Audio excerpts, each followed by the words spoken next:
acho que estamos ao vivo. Espero que estejamos ao vivo. Bem-vindas todas, todos, todes. Com alegria que nós estamos iniciando, dando início hoje ao projeto de extensão Antropoceno e Emergência Climática, Possibilidades desde a Antropologia.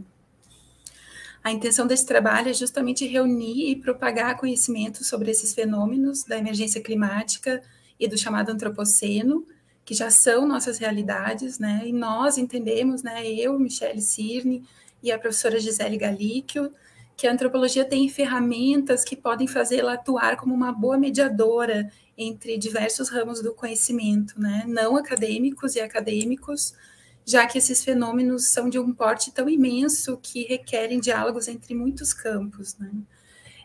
Esse projeto prevê, portanto, tratar de questões como emergência climática no Nordeste brasileiro e no continente africano, que são os territórios da Unilab, racismo ambiental, justiça climática, agronegócio e pandemias, comunidades quilombolas e ribeirinhas e ameaças ambientais, agrofloresta e agricultura sintrópica, entre outros temas.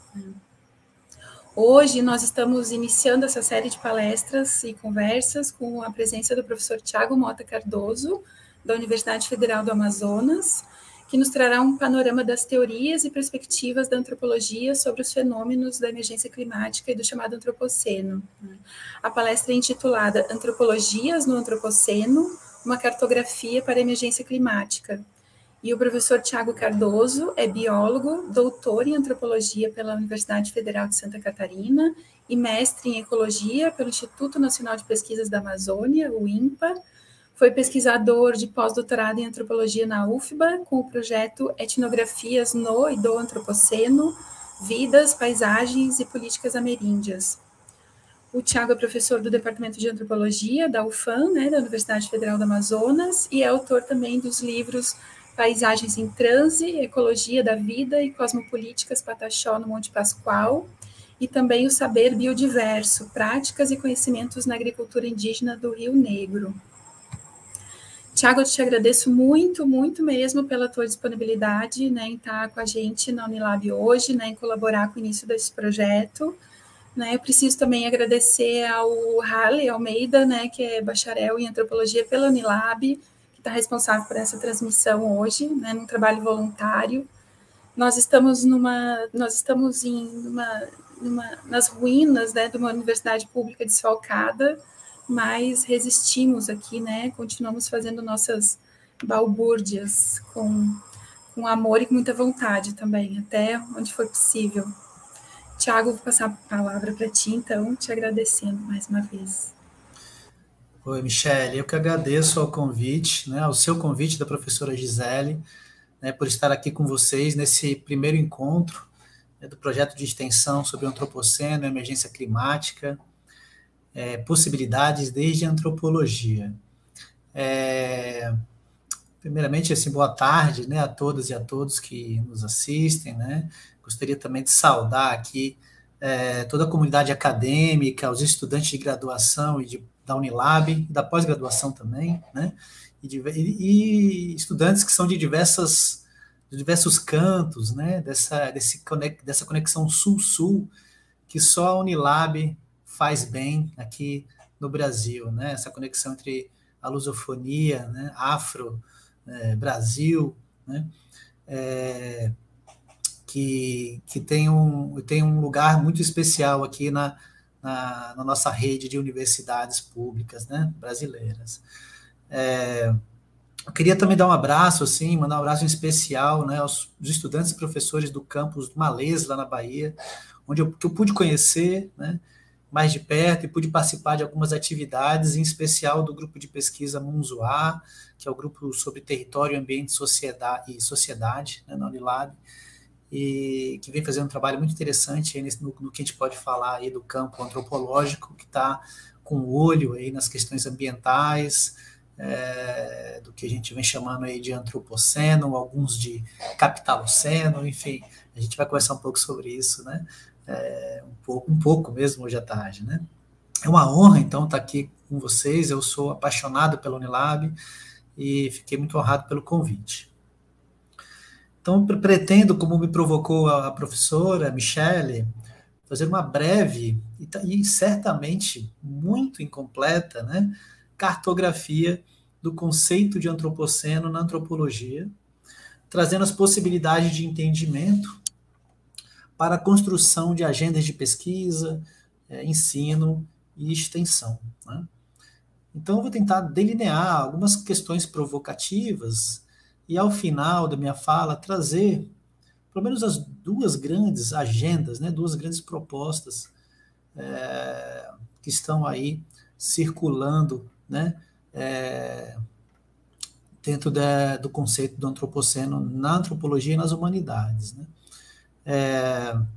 Vou fazer isso a partir de duas experimentações etnográficas, né, que eu vou trazer para vocês, para tentar ilustrar um pouco como essas propostas vão sendo construídas, né, à luz não só das teorias acadêmicas, né, dos grandes autores, das grandes abordagens, mas também teorias que se fazem, né, com o pé no chão, né, na lama, na floresta, no humo da terra, no humus da terra, e na lâmina d'água, seja da Amazônia, seja daí das vários ecossistemas do Nordeste, né?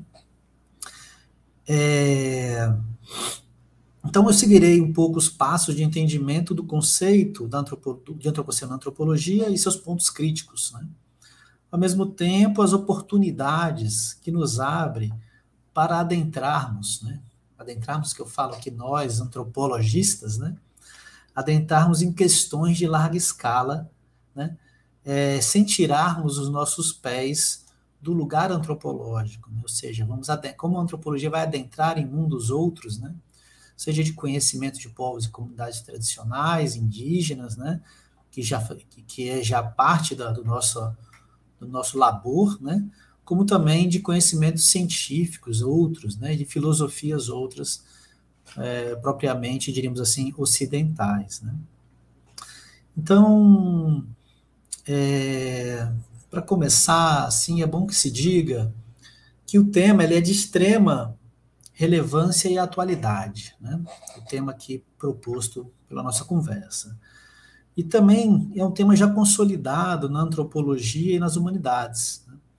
Desde algumas décadas, pelo menos dos anos 80 em diante, que nosso campo de conhecimento se interessa por questões ambientais, né? Pelas chamadas questões ecológicas, né, ou socioambientais, né? Talvez desde da crítica ecologista dos anos 70, né, e o avanço, diríamos assim, das fronteiras econômicas, do desenvolvimento e seus impactos em territórios de povos e comunidades, que a antropologia vem se debruçando sobre as questões ambientais, né?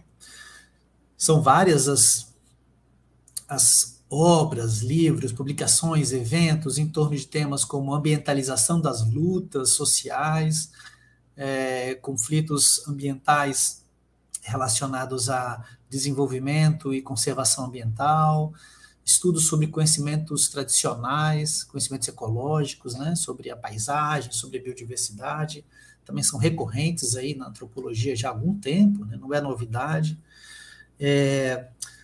Estudos interessantíssimos sobre o avanço do ambientalismo, né, das organizações não governamentais e das políticas ambientais também fazem parte aí já fazem parte da nossa vida, né? Entretanto, né, os tempos atuais, né, nos colocam desafios de maior intensidade, talvez, né? E desafios de uma escala, de larga escala ou de multiescalaridade, né? E o debate sobre o antropoceno, de certa forma, vem mobilizando boa parte do campo teórico e reflexivo da antropologia, talvez devido a essa intensificação, diríamos assim, das forças disruptivas, né, de destruição e devastação aí de ambientes, paisagens, vidas, espécies, né, nos últimos, pelo menos, 20 a 30 anos, né? Então, pensar o antropoceno, né, ou pensar a questão ambiental ou a crise climática é a questão, uma das grandes questões de nosso tempo, né? não é à toa, né, que a semana passada findou um evento chamado Estocolmo, né, 50, mais 50. Né? Durante esse evento, que celebrou 50 anos da Conferência das Nações Unidas sobre o Meio Ambiente, né, se já no primeiro evento, né, 50 anos atrás, já se reconhecia o processo de dilapidação da Terra, agora temos o reconhecimento dos efeitos da grande aceleração, né, a grande aceleração do processo capitalista de exploração, né, dos ambientes, que décadas de acordos e cartas de intenções, né, da ONU e de espaços multilaterais não conseguiram apaziguar, né, ou não conseguiram desacelerar. Então, o evento, né, o Estocolmo mais 50, reconhece que vivemos uma emergência climática, né, bem como outros males planetários que estão afetando o bem-estar atual e futuro, né, da humanidade. Quando tratamos de emergência climática, é bom que se diga, né, que estamos lidando com uma incontornável situação de viver num planeta em que as emissões de CO2 na atmosfera, pelas atividades industriais capitalistas e pelas plantations agropecuárias, já vem gerando efeitos devastadores para a habitabilidade humana e não humana da Terra. Tais eventos já são bem consolidados, né, e consensuados, pelo menos no campo das ciências naturais. Sabemos o quanto isso nos preocupa, né? A gente pode imaginar, né, fazer um exercício de imaginação agora rápida e vislumbrarmos algumas imagens da questão, de como a questão climática vem nos afetando, né, e como a situação ela é realmente central nos debates atuais, né, em nossas preocupações. Né. Recife agora, né, sofrendo pelas chuvas torrenciais, assim como aconteceu no sul da Bahia, no sudeste brasileiro, né. Secas de grande intensidade em todos os biomas, em especial no sul-sudeste e em parte da Amazônia, Cerrado e no Pantanal, com florestas mais secas e incêndios de né, em larga escala, de grande intensidade, eventos extremos e catastróficos se espalhando por todo o mundo. Né? Portanto, a emergência climática está na ordem do dia. Né? Esses pequenos exemplos, né, que estão aqui no nosso imaginário mais recente, né, são parte de uma cadeia, né, de eventos catastróficos, de violências, né, diríamos, aceleradas, como também de violências lentas, né, de processos catastróficos lentos, que vem se conflagrando em todo o planeta.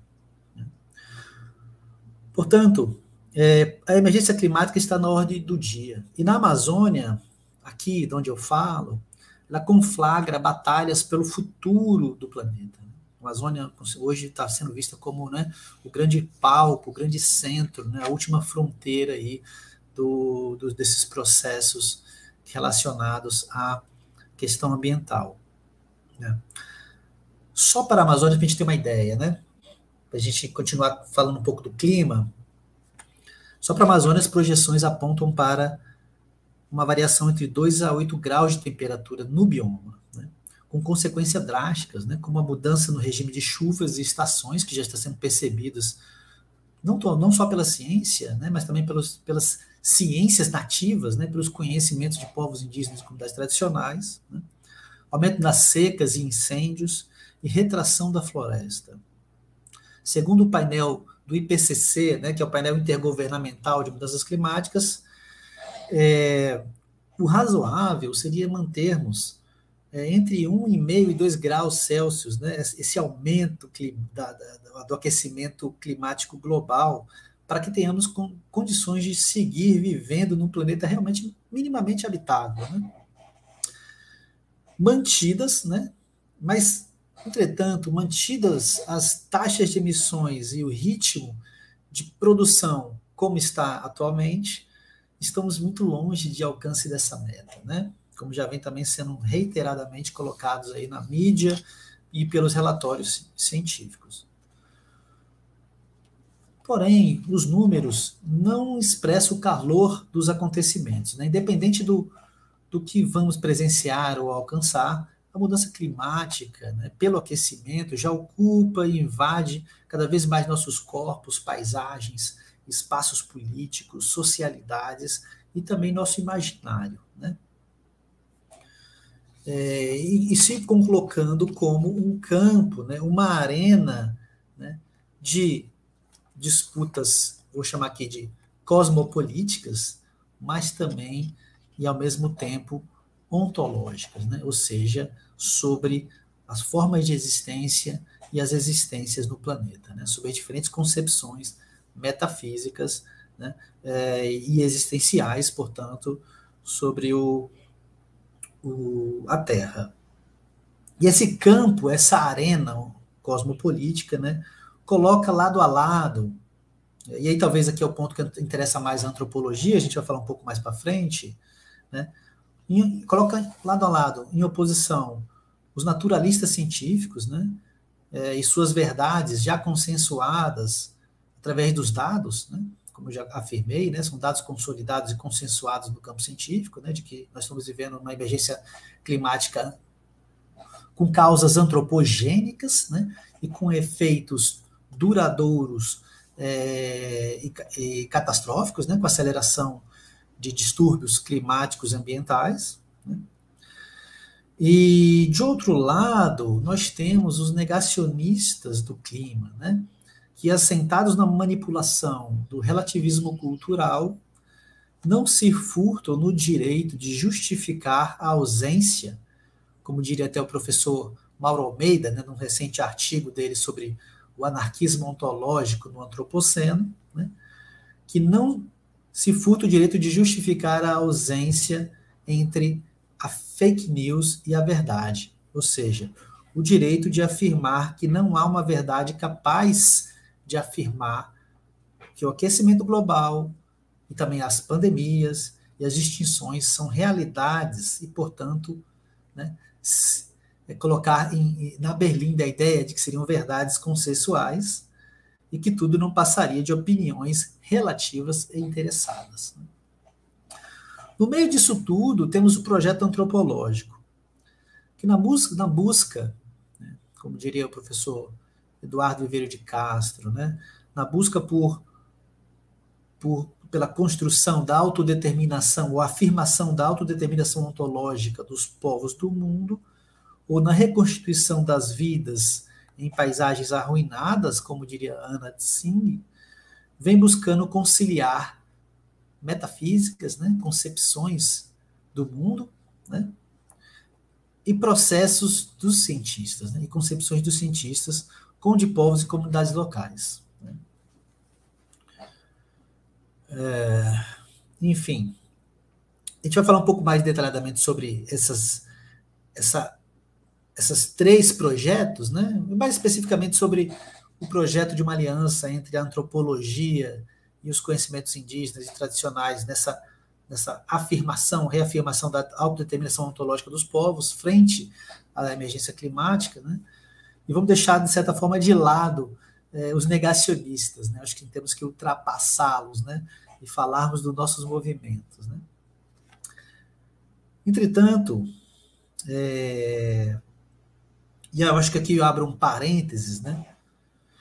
Apesar da emergência climática, o tema da mudança climática, do aquecimento global, né, e dos múltiplos aquecimentos na Terra, né, ainda não está no coração da pesquisa antropológica, né, da experimentação etnográfica, das experiências etnográficas até então. Em estudo que fizemos um estudo recentemente aqui na UFAM, um estudo ainda que está em andamento, né, mas já tem algumas reflexões interessantes,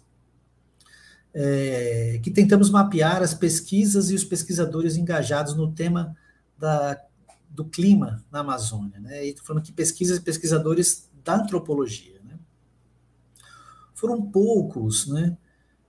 Poucos trabalhos e poucos pesquisadores engajados com a temática, né? Com destaque para temas que versam sobre conhecimentos indígenas, políticas climáticas, vulnerabilidade e adaptação, né? Em especial, como destaque, eu cito aqui os pesquisadores, né? O Joan Echeverri e a Astrid Ulloa, da Universidade Nacional de Colômbia, né, que vem produzindo um material interessante sobre a questão climática e o ponto de vista indígena sobre a mudança climática, ou o estudo sobre gênero e clima, o papel das mulheres e suas percepções sobre as mudanças climáticas, as questões de políticas, né, da ecologia política relacionada ao clima, né?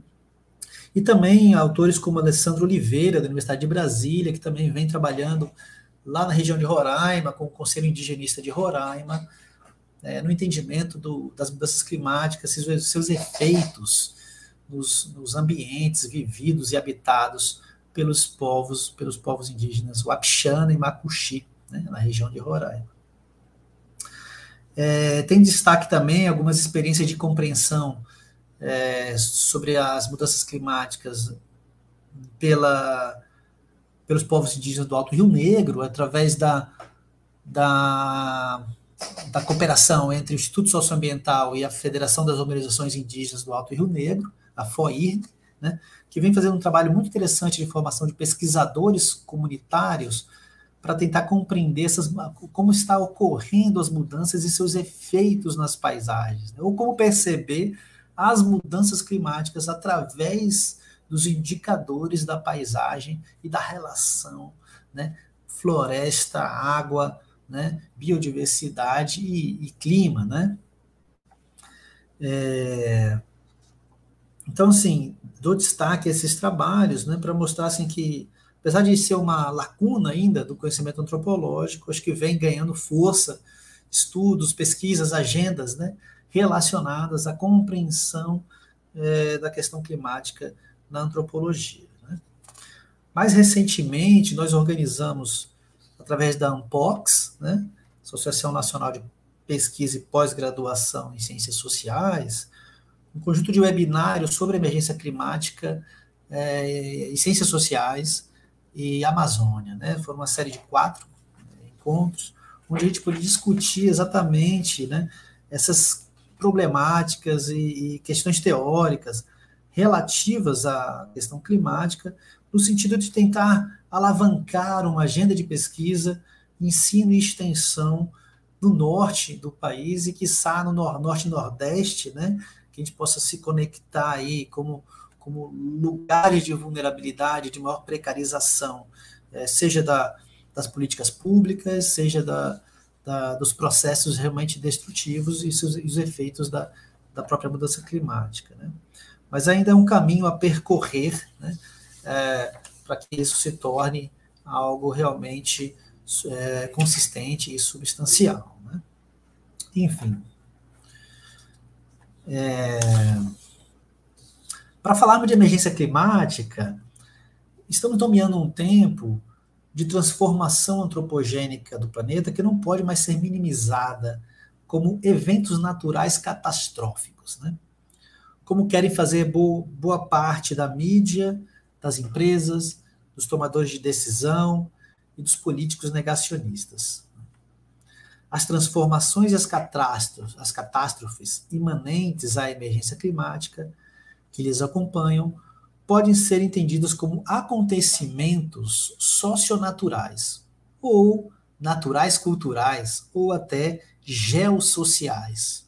Isso é, são mutações, né, ambientais que emergem de encontros das correlações entre o agenciamento de forças geológicas, temperatura, clima, ventos, floresta, com a agência e a ação humanas. As mudanças climáticas, espetacular em sua escala e força, é o resultado cumulativo dessas agências, seja humana e não humana, entrelaçadas. Esta eu arriscaria, quer dizer, a expressão mais profunda dos acontecimentos que nos afetam. Esse entrelaçamento geossocial, né, biocultural ou socionatural, vem fazendo que muitos, né, autores, né, principalmente na área das ciências naturais, nas geofísicas, né, da estratigrafia, enfim, mas também adentra na antropologia esse debate, vem fazendo com que muitos autores, cientistas, denominem o tempo que estamos vivendo, né, como uma nova era, né, uma nova era geológica. Né? Essa nova era geológica seria nomeada como o Antropoceno. Né? O Antropoceno seria o substituinte do Holoceno, né? De uma perspectiva aí da estratigrafia, né? do pensamento geológico. Né?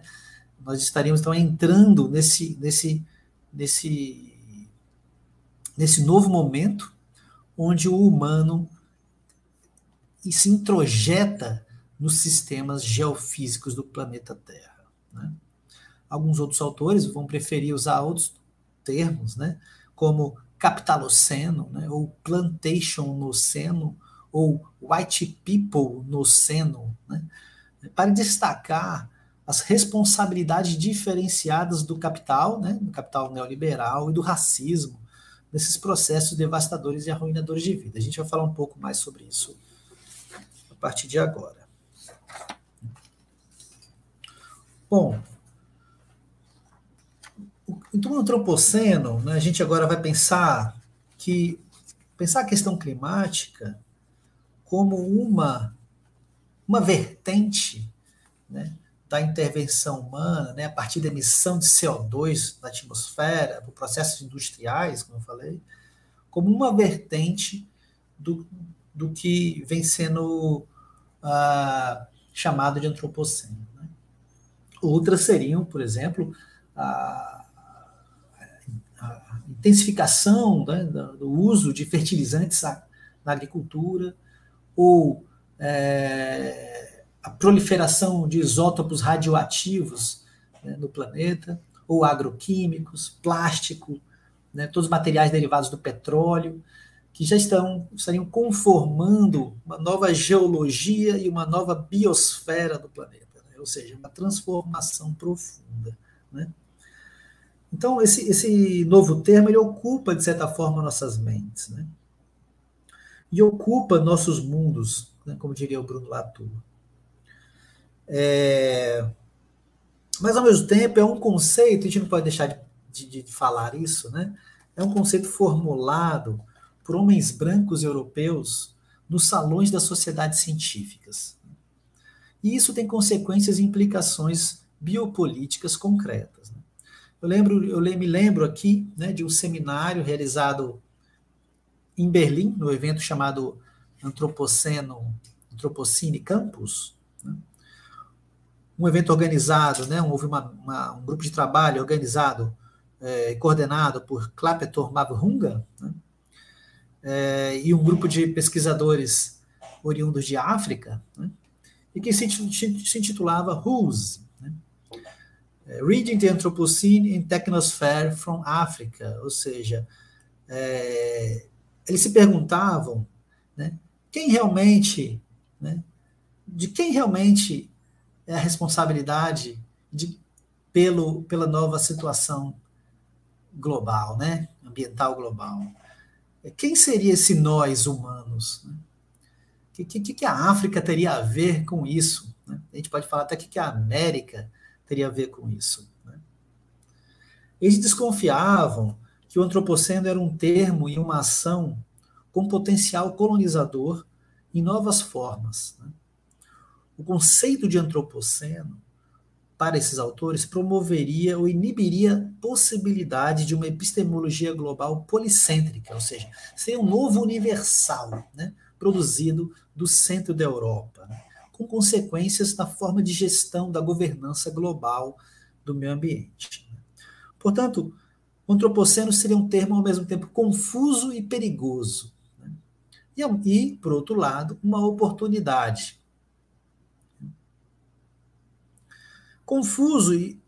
Confuso porque nos faz pensar que o humano é uma entidade única e fechada, né?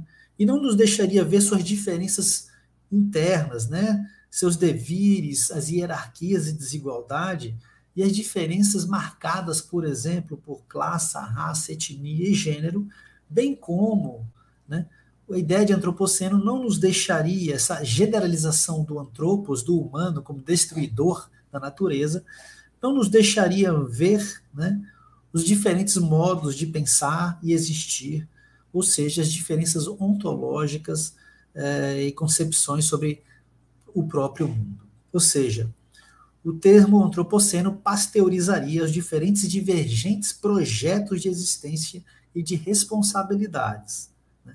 Colocando do mesmo lado o homem branco investidor, né, de uma acionista de uma grande corporação petrolífera, né, lado a lado de um pescador artesanal da Amazônia ou de um agricultor familiar do semiárido, né, do Ceará, por exemplo, né? Como antropos, ambos como destruidores responsáveis pela atual situação climática global ou da situação de perda de ecossistemas, né? Engraçado, interessante que o Ailton Krenak, né, no livro dele Ideias para Adiar o Fim do Mundo, ele traz bem essa crítica, né? Não está fazendo uma crítica direta ao antropoceno, mas uma crítica direta à ideia de uma humanidade universal, né, que o termo carrega, né?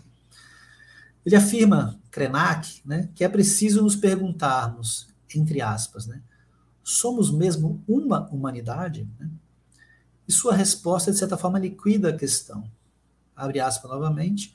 Como justificar que somos humanidade se mais de 70% estão totalmente alienados do mínimo exercício do ser? Essas pessoas foram arrancadas de seus coletivos, de seus lugares de origem, e jogadas nesse liquidificador chamada humanidade.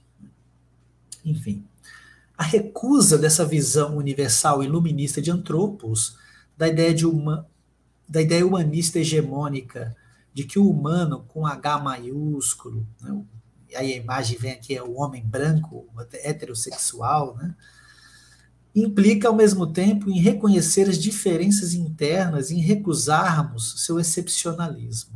Né, e a negação de que os humanos possuem o controle sobre outras espécies. Esse homem sapiens genérico, além de não incluir a sua malha multiespécie em suas histórias, borra essas interseccionalidades entre raça, gênero e classe e suas diversas lutas para regeneração e cuidado. Portanto, não seria o antropos, né, a humanidade, os responsáveis pela cena do antropoceno, né? Não seria o antropos como um todo universal responsáveis pela situação catastrófica de nosso tempo, mas sim certos mas sim, essa seria a cena, como diria um autor chamado Mesoef, a cena da supremacia masculina branca ou a linha divisória geológica de cor, gênero e classe no capitalismo, bem como as clivagens ontológicas e epistemológicas que diferenciam os diversos projetos de mundo em nosso planeta. Por fim, seguindo, na verdade, o termo antropoceno ele é perigoso ao mesmo tempo. Ele é perigoso, pois aponta para um mundo unificado, o globo, o planeta, e para problemas supostamente de ordem global, apagando heterogeneidades que compõem a Terra, ou né, pensar a Terra em sua dimensão terrana e heterogênea. Tal perspectiva globalizante aponta para uma era onde os desastres ecológicos só poderiam ser resolvidos globalmente, ou seja, pelas geoengenharias, convenções internacionais, Estados-nações e especialistas. Um sonho tecnocrata. Esses fundariam uma nova era tecnológica no antropoceno, o que Anna Tsing denomina de o bom antropoceno, como uma falácia, né? Ou seja, nesse bom antropoceno, povos indígenas, camponeses e ribeirinhos não teriam nada a acrescentar à narrativa universal do antropoceno. Seriam apenas objetos da governança global, numa inerente condição de impossibilidade de construir um outro mundo, ou um mundo alternativo, né? Enfim, a crítica ela deve ser feita, né? ao termo antropoceno. Né? É bom que a gente coloque ela nesses dois lugares, essa crítica, talvez há outras, né? Mas essa crítica, né, que coloca a crítica do antropos universal e a ideia que o antropoceno trate o globo, né, como algo unificado, né, faz perder de vista toda a heterogeneidade dos vários projetos de mundo. É, né? Isso que talvez esteja em jogo, e aqui talvez a antropologia adentre, né, como um lugar especial, um lugar privilegiado para a compreensão exatamente dessa heterogeneidade, né, dessas manchas, né, em que o antropoceno cria, né, no terreno, na paisagem, na terra, nos corpos. Né? E a gente poder verificar exatamente como essas diferenças, né, atuam no mundo contemporâneo frente a situações como políticas ambientais, projetos de desenvolvimento, neoextrativismo na Amazônia, enfim, projetos que lidem com a intervenção no planeta. Né? Então, apesar da crítica, o termo antropoceno também pode ser visto como uma oportunidade, então, né? Tanto para movimentos sociais como para a antropologia. Ao meu ver, né, creio que devemos ocupar o antropoceno, o conceito, jogar com o conceito do antropoceno. Devemos nos contrapor ao antropoceno. Assim como outros universais, levando a sério enquanto ideia e prática que faz mundo e nos faz pensar. O antropoceno, então, nos ajuda a enxergar o projeto modernista sobre o planeta por meio do seu próprio veneno e das práticas de arruinamento de mundos que está contido numa era, né, de intensificação das catástrofes e de avanço do capital, né, de forma acelerada, produzindo paisagens arruinadas e corpos precarizados. Então, cada vez mais, né, entrar nessa questão nos faz navegar por conexões a nível local e global ao mesmo tempo. Então, aí talvez esteja a parte interessante, ao meu ver, né, de se pensar o antropoceno. Né? Então, talvez aqui, né, para a gente, eu vou mostrar para vocês aqui algumas imagens, né, logo mais. É preciso nesse sentido, né, talvez que, não sei se o Harley pode abrir aqui as imagens.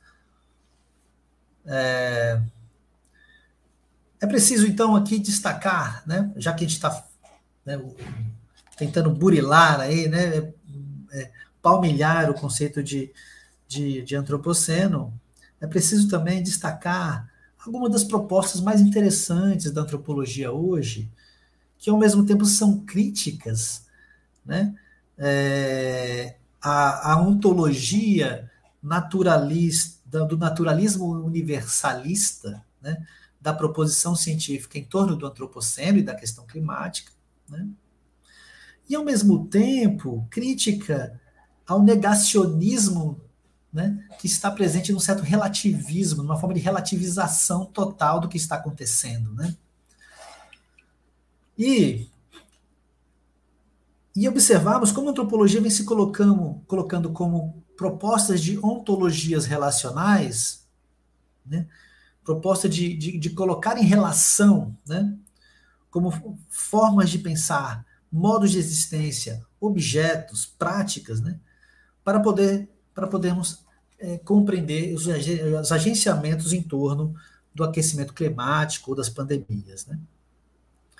Tais pontos críticos abrem portas para a proposta de pesquisa antropológica sobre o antropoceno e da importância das etnografias como modo de testemunhar. E aqui, talvez, vá uma proposta aqui, né, de pensar a pesquisa antropológica no que a gente chama de antropoceno, né,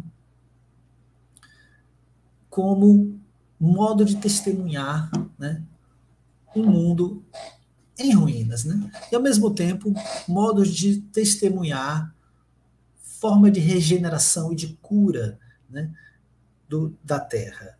Né. E pensar ruínas e cura implica também pensarmos como diversos coletivos humanos, né, vivem e pensam o seu próprio mundo, né? Em que mundos, né, vivem outros coletivos humanos e não humanos, né?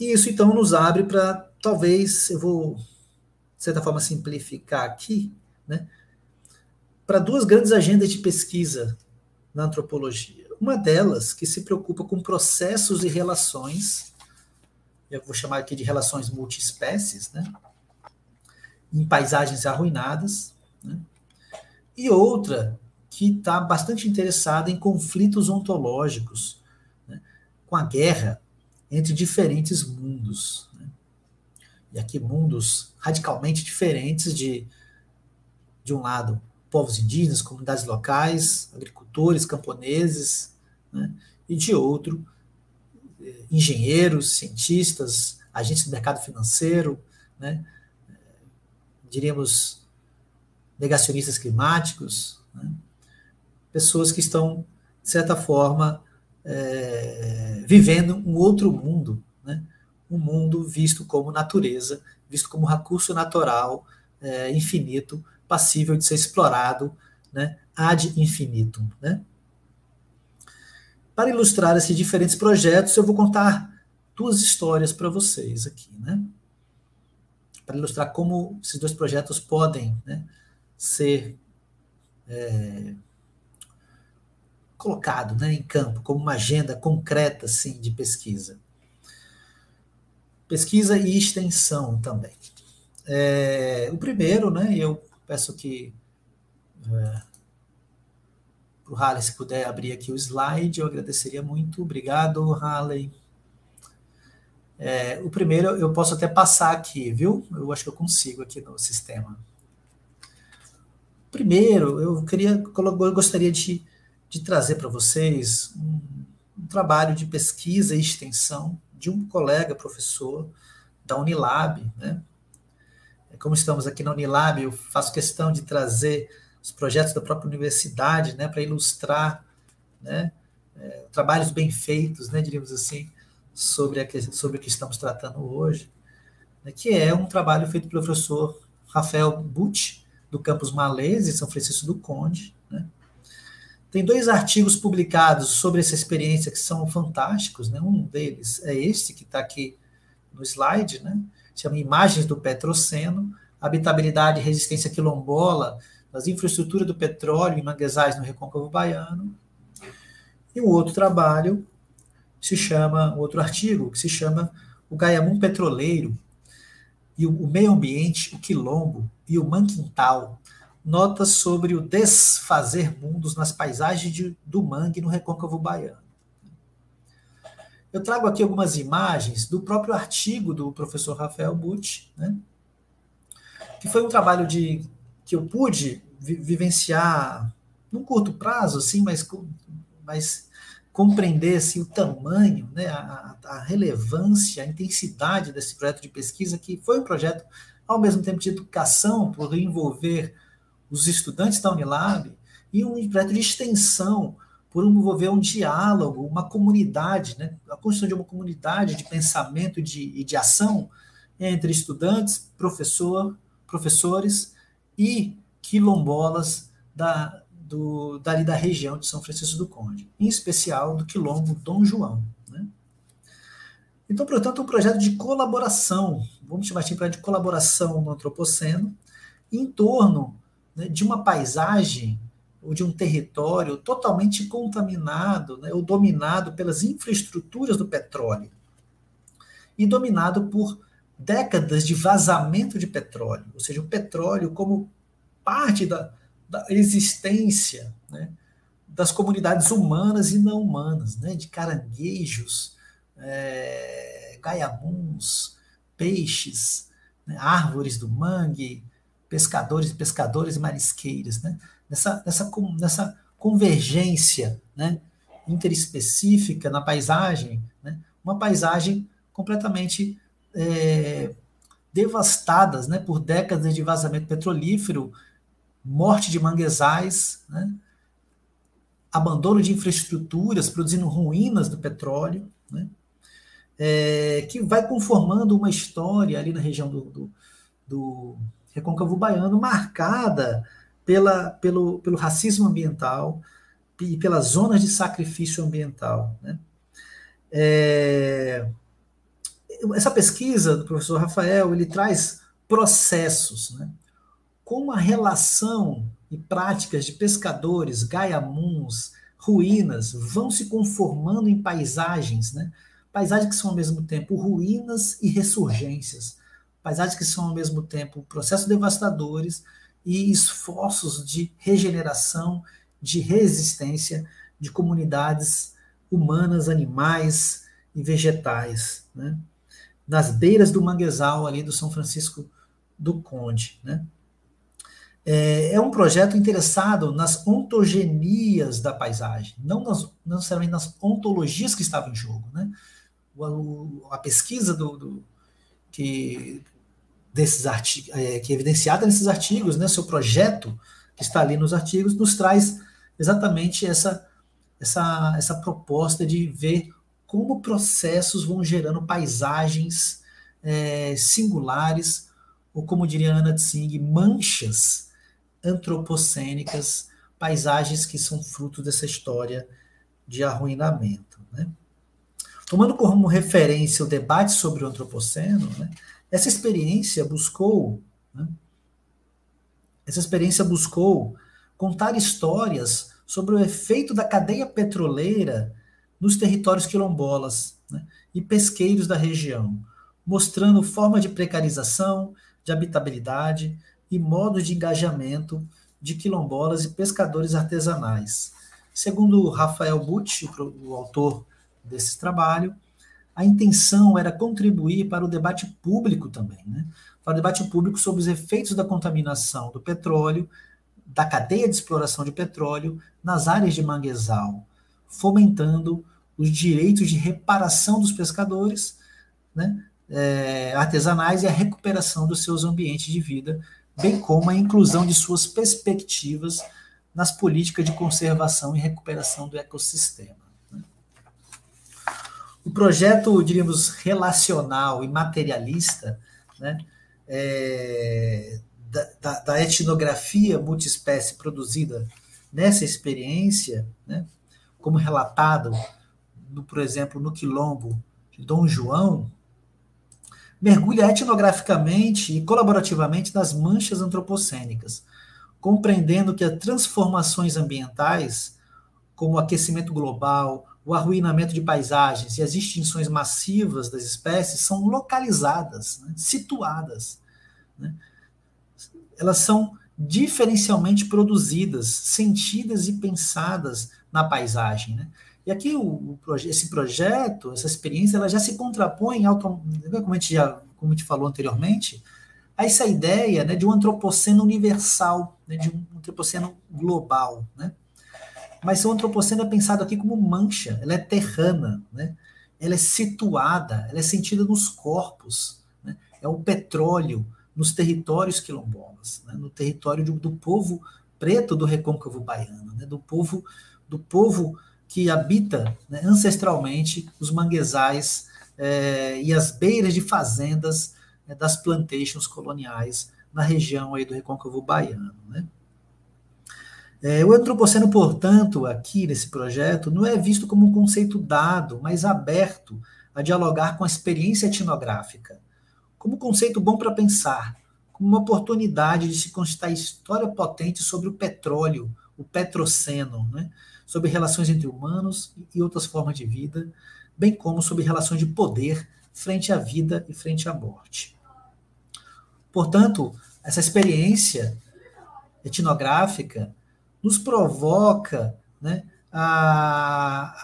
ao invés de aceitarmos a ideia eurocêntrica, hegemônica do antropoceno e seu tempo geológico linear, de seu espaço totalizante, nos convida a ocupar o conceito para mostrar que a afirmação do antropos conforma uma noção de espaço-tempo que emerge em projetos concretos no território, na precarização de paisagens, de corpos e modos de vida. Bom, eu vou trazer aqui para vocês uma outra cena, né, do antropoceno. Né? Essa foto aqui, antes de eu mostrar, acho que é importante, Dona Joselita, né, Dona Joca, a famosa liderança aí, quilombola ali do São Francisco do Conde, estudante, né, foi estudante da Unilab, né, no curso de Humanidades, né, uma figura maravilhosa, uma lutadora incrível, né, uma habitante aí dos territórios impactados, afetados pelo acontecimento petróleo, né, mas ao mesmo tempo uma criadora de vida, né, uma cuidadora da terra, dos animais e das pessoas, né? Então, a outra imagem que eu quero trazer para vocês já traz uma outra perspectiva, diríamos, teórica, metodológica, mas também articula conceito em torno do conceito do antropoceno e articula pesquisa e engajamento político. Né? Esse é um artigo que eu publiquei recentemente, que se chama Pode um Rio Morrer? Né? Os Munduruku nas lutas contra-antropocênicas. Né?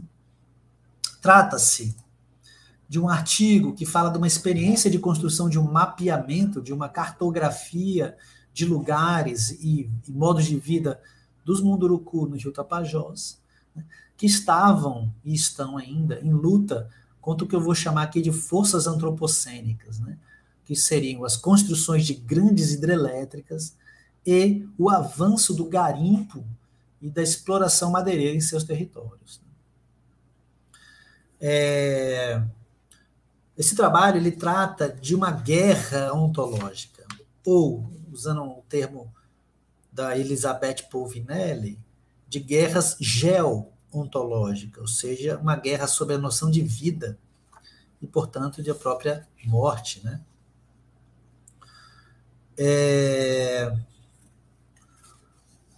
É importante que se diga, né, que o Estado brasileiro, né, para a gente contextualizar um pouco essa experiência, que o Estado brasileiro, né, ele previa a construção de uma série de hidrelétricas no Rio Tapajós, né, algumas vêm sendo construídas. Né. Aqui esse mapa, né, ele mostra um pouco esse conjunto de 43 hidrelétricas de grande ou médio porte, ou pequeno porte, a ser construídas nesse território, que é território do povo indígena Munduruku, mas também de comunidades ribeirinhas ali, bem no coração da Amazônia. Né?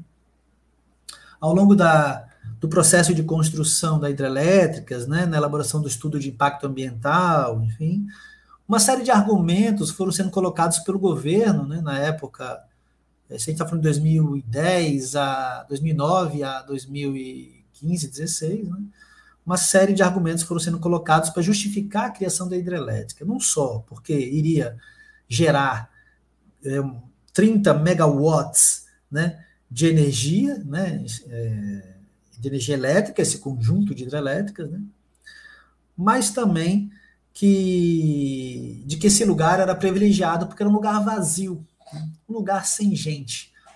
Né. Então, o Estado, na ontologia dos engenheiros, né, responsáveis pela construção das hidrelétricas, o Rio Tapajós seria um vazio demográfico, o lugar da não-vida, né, o deserto. Né.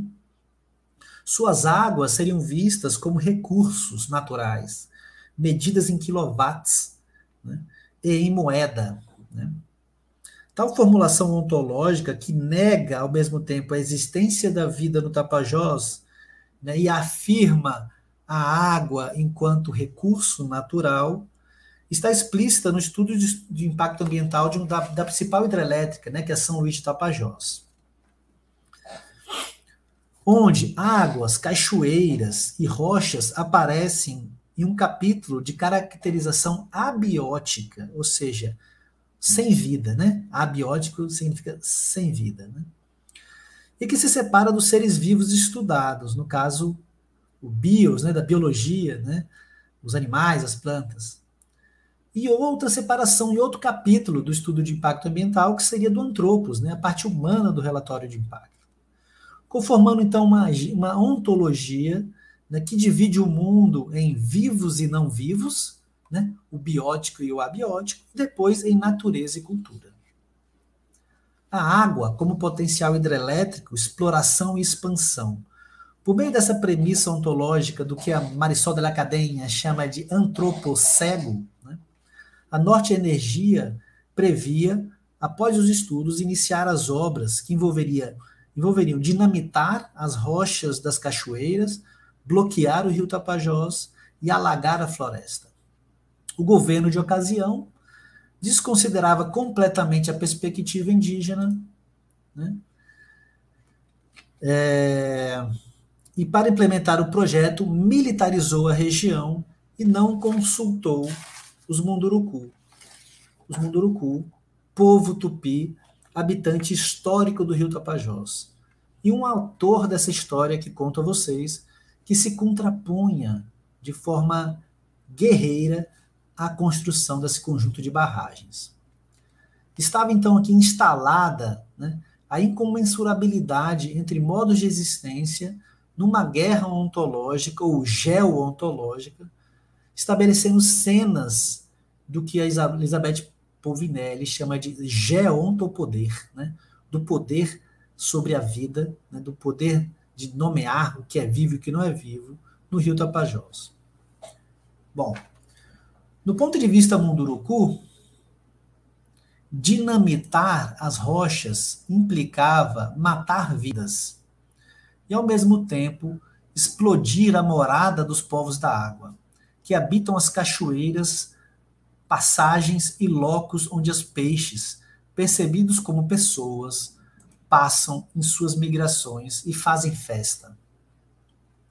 As consequências, né, da destruição dessas cachoeiras seria o fim do mundo como ele existe. Os povos das águas, com raiva, os peixes, atacariam aldeias inteiras, causando doenças e mortes. A hidrelétrica causaria, então, uma guerra material cosmológica, sem precedentes, ou só narradas em tempos míticos pelos Munduruku. Ao ponto de um grande intelectual e liderança Munduruku, o Jairo Sal, afirmar, né, ao mesmo tempo fazendo uma pergunta: pode um rio morrer? Segundo os engenheiros, não, porque um rio ele já não tem vida, né? Portanto, ele não pode morrer, na ontologia, diríamos, do engenheiro, né? Já na geontologia Munduruku, o que existe é vivo, age no mundo e se constitui em relação. Tudo que é vivo é cuidado por alguém, um dono, um mestre cuidador. Como a água, o ar, o vento, as nuvens, as florestas, os animais, os peixes, todos são vidas, são vivos, né? E, portanto, possuem algo que cuida, alguém que cuida. Tudo que é vivo um dia foi humano num tempo mítico. E após processos transformativos passou a existir transformado em suas diversas formas atuais, conformando uma ontologia onde o dualismo natureza e cultura não faz sentido. Rochas são vivas, assim como as águas são vivas. Seriam algo parecido com o que o Marisol de la Cadenha, que eu já citei aqui, chama de earth beings, seres terrenos, seres da terra, né? Rochas e águas são moradas, ao mesmo tempo, são moradas dos seres da água, dos seres extra-humanos. São lugares sagrados que abrigam os outros do Munduruku, os peixes e suas mães, espíritos, entre aspas, poderosos, com os quais os Mundurukus devem negociar, via xamanismo, o acesso às águas. Portanto, para os Munduruku não há nada vazio no rio Tapajós, né? Não existe mundo vazio, né? Nada na água e nem nas matas que não faça pensar que seria tudo um grande palco, inabitado e inerte. Muito pelo contrário, o mundo é polvilhado de moradas, onde vivem diversos seres e seus cuidadores em constante movimento. O rompimento dessas relações pelas barragens, por exemplo, ou pelo garimpo, ou pela mineração, né, que se daria seja pela explosão, pela destruição das florestas ou pelo alagamento dessas moradas, né, era exatamente o que era visto como destruição ou como evento catastrófico, ou até cataclísmico pelos Munduruku. Né? Os brancos, né, os pariwati, como os Mundurukus nos chamam, ao destruir as cachoeiras, a destruir as cachoeiras, matas e montanhas, estariam destruindo as imagens das pessoas e, ao mesmo tempo, destruindo objetos sagrados inalienáveis, desestabilizando o mundo, né, e o modo de vida dos seus habitantes. Portanto, os Mundurukus vêm empreendendo uma guerra ontológica contra as barragens, se articulando pragmaticamente com ativistas, cientistas e ONGs, né, organizações não governamentais, que concordam pragmaticamente com as suas premissas ontológicas, argumentando que o rio Tapajós é tudo menos um rio vazio, e que as hidrelétricas vão destruir seus lugares e seus modos de vida de forma irremediável. Por outro lado, engenheiros e governos cegamente, né, imersos no antropocego, né, afirmam que o Tapajós é um rio vazio, que apresenta as condições geológicas para o aproveitamento dos recursos hídricos. Né. Então, aqui, de certa forma, para finalizar aqui a nossa exposição, né, a gente abrir uma conversa, acho que eu já estou até passando do meu tempo e muito, né? Bom, os Mundurukus passam, então, a inverter, né, essa narrativa, né, e começam a atuar para inverter exatamente a narrativa do vazio demográfico e da ideia de recurso hídrico, como promovido pelo governo da época, né, e seus técnicos, né, e apoiadores da mídia corporativa. Né. Ou seja, do rio Tapajós como morada dos peixes e dos espíritos protetores, como território indígena, né, um território repleto de vidas, e não um grande vazio. Como vidas e não quantidade, não como recurso hídrico, né, não como quilowatt, na ontologia, né, diríamos, dos engenheiros. E, portanto, passam a pressionar o Estado, né, para paralisar as atividades e demarcar as suas terras. O que realmente vai acontecer há 4 anos atrás, com a paralisação das hidrelétricas ali na região do rio Tapajós, por vários motivos que a gente não vai ter tempo aqui de nos alongar, mas certamente um deles é a resistência Munduruku e sua contraposição política e ontológica ao projeto das hidrelétricas no coração ali da Amazônia. Então, estou passando aqui umas imagens para vocês verem assim, algumas imagens desse processo. Né? Então, o que a gente viu, de uma forma bem breve aqui, né? Eu coloco esses modelos aqui, são esses 2 grandes modelos que estão enredados, né? Fazem parte desse projeto antropológico em torno do antropoceno. Né? O antropoceno estaria, né, assim, dentro daquele molde, né? O antropoceno enquanto um modelo, uma ideia, né, um modelo de conceitual, né, para a antropologia, estaria dentro de uma ontologia moderna, ocidental, né, eurocêntrica, né, como já foi dito, né, que pensa o mundo enquanto uma natureza unificada, né, um planeta, um globo, né, e as culturas estariam ali habitando, né, em torno dessa natureza, pensando essa natureza, né, um tipo de relativismo, né, ou de um naturalismo, né, empiricista, né, mas que afirmam que a natureza existe, portanto o mundo, né, deve ser visto enquanto tal. Por outro lado, os projetos teóricos, né, da antropologia contemporânea em torno do antropoceno vêm trazendo uma outra abordagem para lidar com o tempo que nós vivemos, né, a partir de uma abordagem relacional, né, que relacione, que coloque, que conecte, né, que trate de processos, né, de conceitos, ao invés, né, de grandes divisores essencialistas como de natureza e cultura. Né. Nós estaríamos diante aqui de grandes redes, malhas relacionais que conectam humanos, animais, ventos, clima, terra, enfim, né, como projeto antropológico.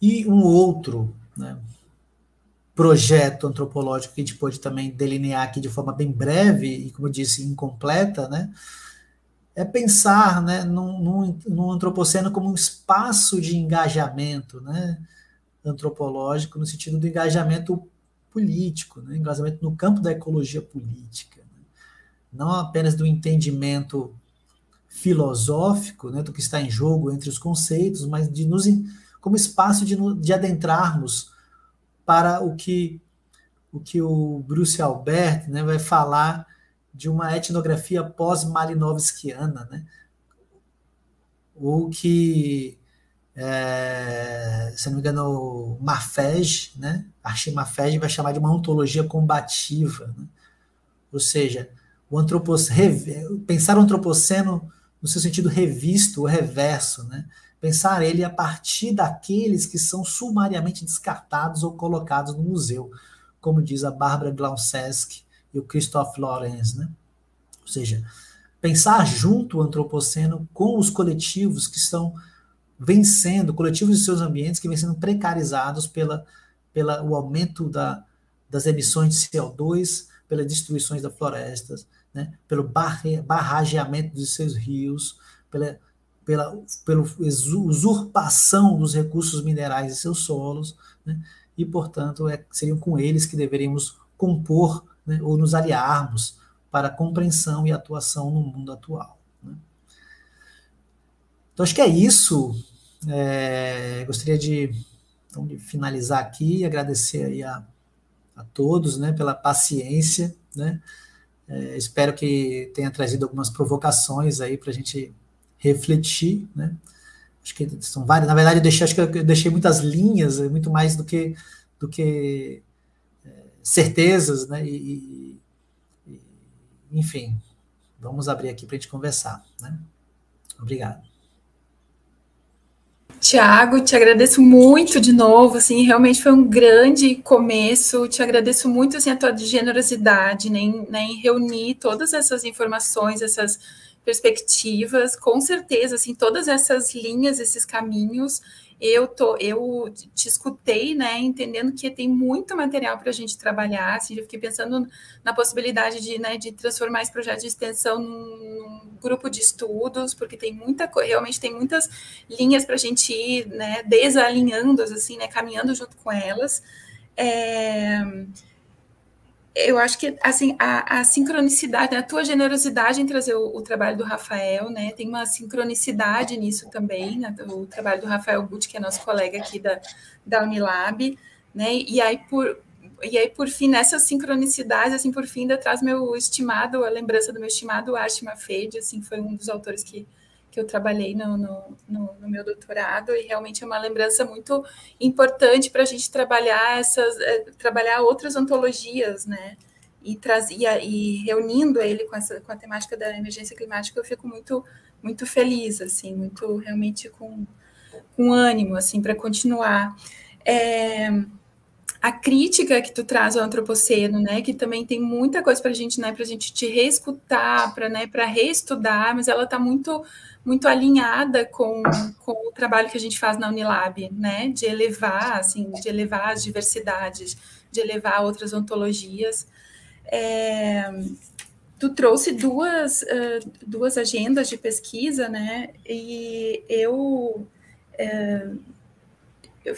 fiquei pensando nessa segunda agenda, assim, que me interessa bastante, assim, essa agenda dos conflitos geontológicos, né, nessa guerra travada, né, na emergência climática, entre as perspectivas distintas. E aí enfim, a minha ideia aqui era só comentar, te agradecer de novo, comentar, mas se tu quiser falar um pouquinho mais, assim, sobre uma pergunta, assim, que eu tentei te fazer, né, que a gente estava conversando antes de começar, se tu Tu acha que, assim, num novo momento, não no momento político que a gente está agora, né, mas num novo momento, se a gente conseguir, né, a gente vai conseguir voltar a respirar ares mais democráticos, se nesse novo momento, assim, como é que tu enxerga esse espaço de diálogo? Tu acha que é possível um diálogo entre essas ontologias distintas, né, dos povos da floresta e os povos das urbes, assim, né, falando dos gestores públicos que são, né, em sua grande maioria, são né, esse povo ocidentalizado e branco, enfim, né, com relembrando todas as críticas que tu trouxe a quem nomeou, né, o conceito de antropoceno. Nós estamos testando formatos, né? Eu quis que a gente fizesse essa transmissão pelo YouTube como começo, porque eu acho que ainda é um lugar assim que as pessoas têm mais acesso. Nós estamos testando esses formatos, assim, né? Porque se a gente estivesse em uma reunião do Zoom, a gente poderia abrir para os estudantes falarem através do áudio, das imagens, enfim. Nós estamos com estudantes aqui que eu sei que são de diversos cursos, né? Não são só da antropologia, mas fiquem muito à vontade, assim, porque, como eu disse no início, essa temática da emergência climática, ela requer que a gente dialogue, que a gente consiga dialogar entre áreas, a gente precisa dialogar para tratar dessa questão, né, dessa emergência mesmo. Então, se quiserem, os estudantes que estão aqui, se quiserem fazer perguntas pelo chat, fiquem à vontade, nós voltaremos a conversar sobre isso, né, quando estivermos em sala de aula.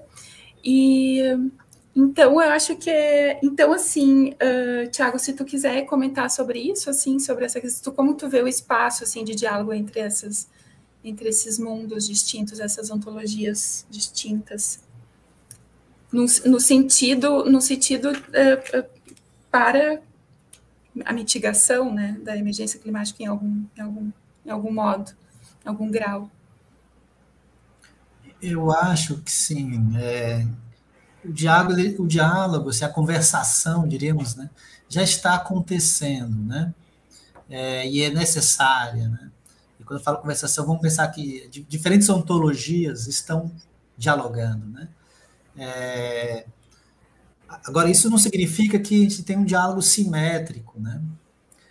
Se você pega assim, a participação, por exemplo, indígena dentro dos fóruns internacionais, né, a participação ela começa a crescer, né?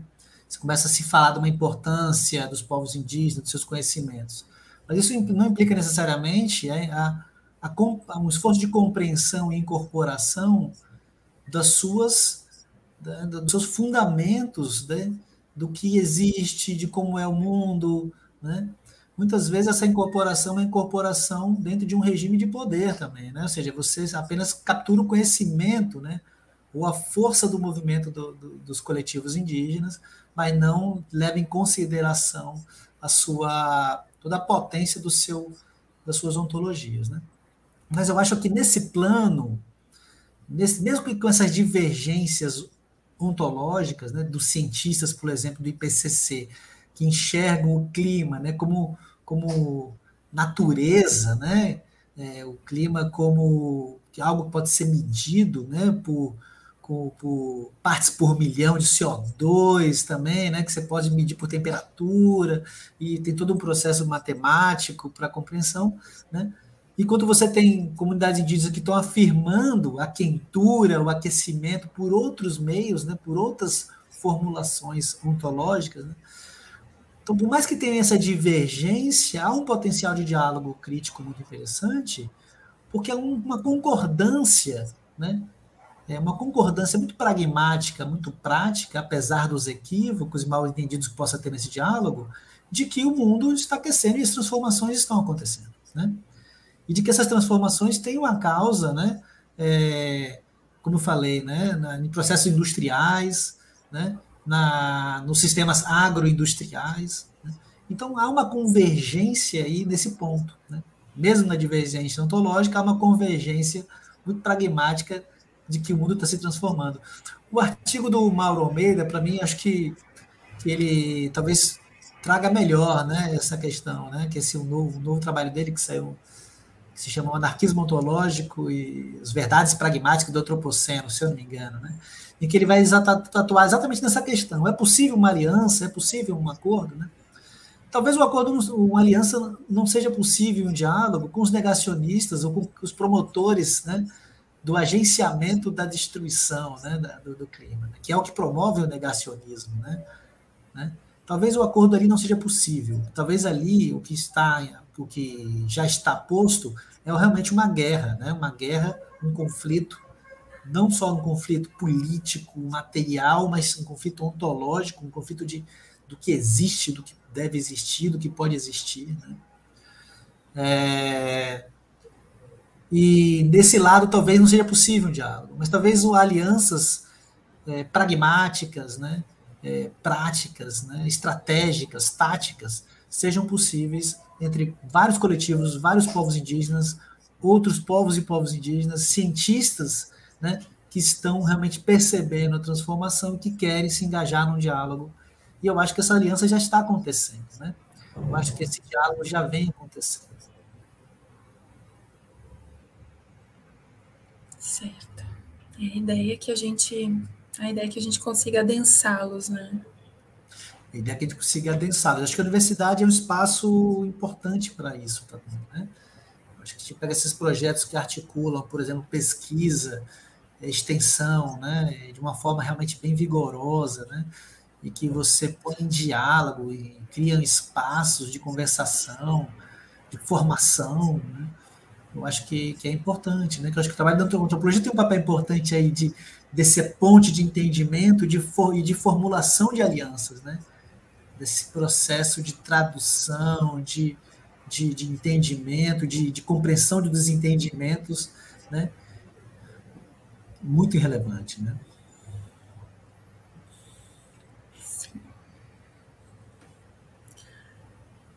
Harley, me dá uma ajuda aqui. Temos alguma pergunta?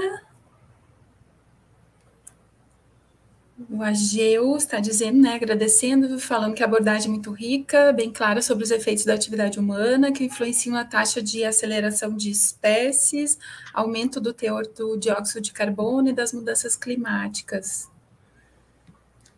Sim. José Carlos, né, interessante pela interação das políticas e seus interesses, né, sem se importar com a natureza e os que dela dependem para sobreviver. Não é um assunto fácil de tratar, né, Michele? Acho que ele tem muitas linhas, né? Assim, a gente está falando aqui de uma questão, né, o conceito já é extremamente amplo, interdisciplinar, né, que mobiliza questões políticas de larga escala, filosóficas, né, sobre humanidade e tal, e ao mesmo tempo mobiliza quase todo um conjunto de perspectivas teóricas e metodológicas da antropologia, né? Então, assim, fazer um mapa é bem difícil. Não, sim, também multidisciplinares, né? Dentro de uma perspectiva da universidade, essas multidisciplinas que precisam aprender a ser interdisciplinares, né? Então, não tem essa tradição do diálogo, né, entre áreas né, distintas, diversas, e tem até às vezes fica até um receio, né, por ser um ambiente muito rígido, né, muitas vezes, assim, as pessoas ficam até com receio de dialogar dentro daquilo que elas não foram educadas, né, mas a gente precisa aprender. A Anna Tsing, né, antropóloga sino-estadunidense, né, ela bate muito nessa tecla, né, da importância de se constituir alianças dentro do campo das ciências, né, aliança, por exemplo, entre a antropologia e a biologia, né. A antropologia vem batendo, né, nas ciências naturais já há muito tempo, né, sempre falando, né, do cartesianismo, né, do positivismo das ciências naturais, né, o evolucionismo como uma grande, né, só que tem campos da biologia que a gente consegue formar alianças interessantíssimas com a antropologia, né? Então, fazer juntos, né, com climatologistas, com engenheiros, né, antropologia, biologia, pensadores indígenas, né, eu acho que nessa diferença, né, pode gerar um caldo de entendimento tático e estratégico, de pensamento e de agenda, né, que pode ser super interessante. Né? O que vem acontecendo hoje é uma hegemonia das ciências geofísicas do discurso do clima, né? Do discurso do clima e do discurso do antropoceno. Né? A gente tem uma hegemonia, né?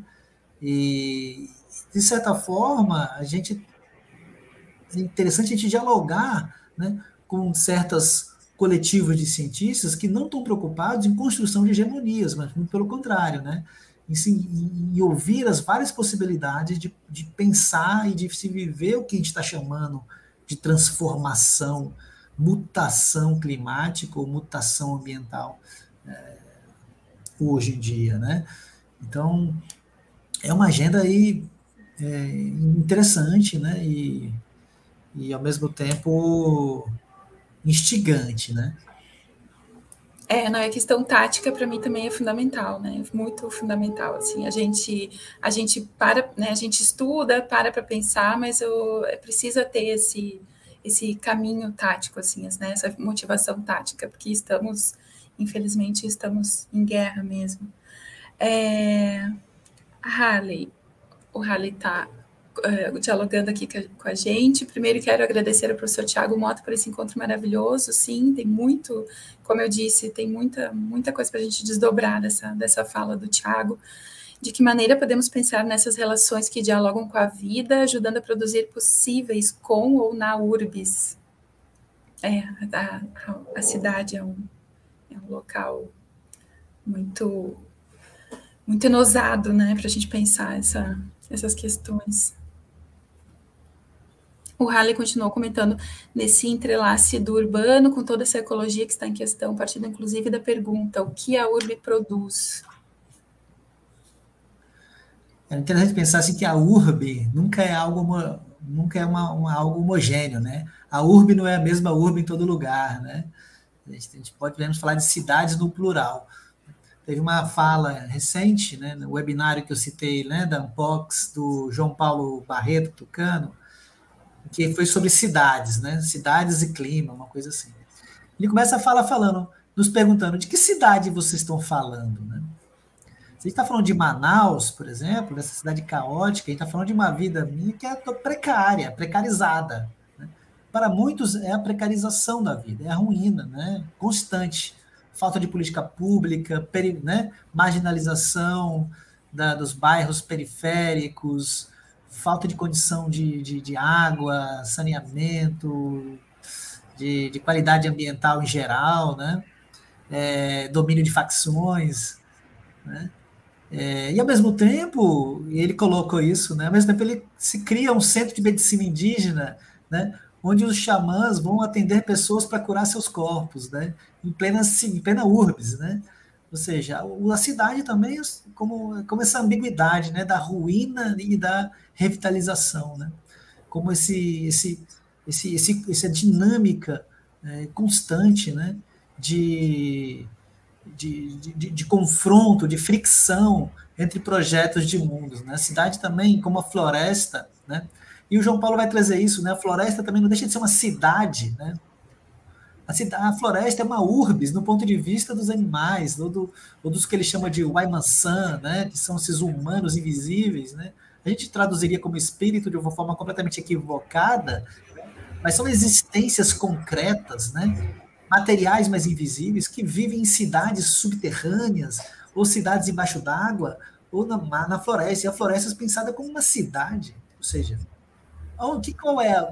Urbis é urbis para quem? Né? É aí que a gente tem que ver. Né? Para muitos, a urbis é o espaço da selvageria, né? Para outros, é a floresta. Né? Então, assim, esses pontos de vista é interessante também de observar, né? De quem está habitando os espaços, né? Essa paisagem urbana, né? E o que vem fazendo dessa cidade. Eu acho que a cidade como uma floresta, ela não deixa de ser esse lugar da fricção de vários projetos. A questão é como a gente consegue direcionar aí, novamente, taticamente, né? Os nossos agenciamentos urbanos, né? Para um lugar de melhor habitabilidade, né? para uma maior habitabilidade. Seria possível, né? Será que esse projeto urbano, moderno, modernista, ele pode acolher, né, mais habitabilidade, ou ele é um projeto já um projeto de ruína per si, né? Eu apostaria aí na ambiguidade, né? Eu apostaria aí nas possibilidades de transformação. Mas Sim. talvez esteja otimista, não sei. Mas é necessário, nesses tempos é necessário, né? Necessário otimismo. Aldair está perguntando quanto à temática, como o senhor acha essas intervenções humanas, por exemplo, Na Lua? também nas explorações das minas. Eu não sei se você está falando da Lua mesmo. A Lua? Eu acho que é a lógica está pensando nesses delírios dos bilionários. Elon Musk, né? É aqueles que preferem acreditar no fim do mundo do que acreditar no fim do capitalismo, né? Exato. Exato. Mas continua mantendo o mesmo modelo da exploração e do extrativismo, né? Na Lua ou em Marte. Ele é como se fosse uma transposição, uma migração do modelo, né? Uma coisa meio que uma expansionista, né? Como um vírus mesmo, né? O vírus não somos nós, o vírus, quem gosta de mimetizar vírus são alguns, né? Alguns humanos, né? Como um Elon Musk da vida.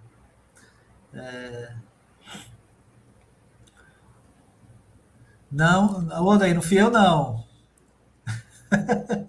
Queria até saber quem escreveu. É, Bom, acho que ficamos por aqui bem. Eu estou muito, muito agradecida, muito contente mesmo. Tiago, foi um grande início. Te agradeço, vou te agradecer sempre. Assim, a gente vai continuar em contato. Espero que o nosso projeto aqui, que nossos estudos, eles continuem né, dando bons frutos, assim como foi o nosso encontro aqui. Ô, Michele, eu que agradeço a você, a professora Gisele também, que eu ainda não pude conhecer, né? Mas espero que a gente mantenha contatos realmente, né? A gente consiga aí, de repente, quem sabe, conectar, né? Nordeste, Amazônia aí né, fazer uma rede. Você sabe que o Ceará, né? Fortaleza, principalmente, né, o Ceará como um todo, né? E Manaus, Amazônia, tem uma conexão histórica profunda, né? Uma rede aí de existencial aí, né? A partir dos seringueiros que vieram, né? E voltaram, né? E também a partir da presença da população que veio de África, né? Então, assim, acho que a gente pode estar pensando, quem sabe, aí conexões, né? Projetos comuns aí para o futuro. Sim, com certeza. Agradeço demais. A Gisele não está aqui hoje porque ela está com questões de saúde, mas como a gente tem trabalhado bem afinadamente mesmo, enquanto eu te ouvi, eu já estava conversando mentalmente com ela, assim, porque eu tenho certeza que ela já, né, se ela não está ouvindo ao vivo, ela vai ouvir depois e a gente vai desdobrar bastante coisas, assim, bastante coisas da tua fala aqui. Muito obrigada mesmo, Thiago. Obrigado, obrigado. Boa tarde a todo mundo. Boa tarde, Michele. Boa tarde para todo mundo também.